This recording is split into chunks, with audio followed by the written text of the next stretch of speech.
रायगड, महाराष्ट्रासह देश विदेशातील ताज्या बातम्या पाहण्यासाठी मॅक्स इंडिया लाईव्ह चॅनलला सबस्क्राईब करा आणि बेल आयकॉन दाबायला विसरू नका।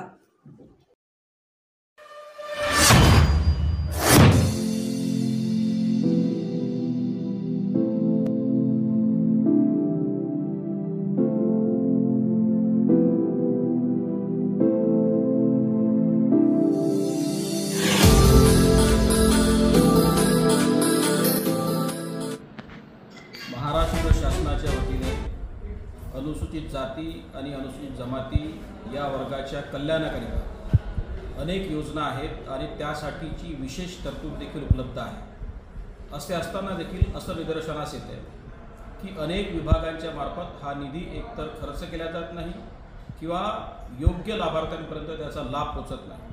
अशा वेळेला अनुसूचित जाती आयोगाचा उपाध्यक्ष या नात्याने आज रत्नागिरीतल्या या सामाजिक न्याय भवनामध्ये अधिकाऱ्यांची बैठक घेऊन त्या सगळ्या अर्जदारांचं व्हेरिफिकेशन करण्यापासून तर त्या कामाची पातळी जोखण्याची देखील जबाबदारी ही आयोगाची राहील आणि त्या पद्धतीनेच अधिकाऱ्यांनी सहकार्य करावे अशा पद्धतीचे सक्त निर्देश मी आजच्या बैठकीच्या प्रसंगी दिले।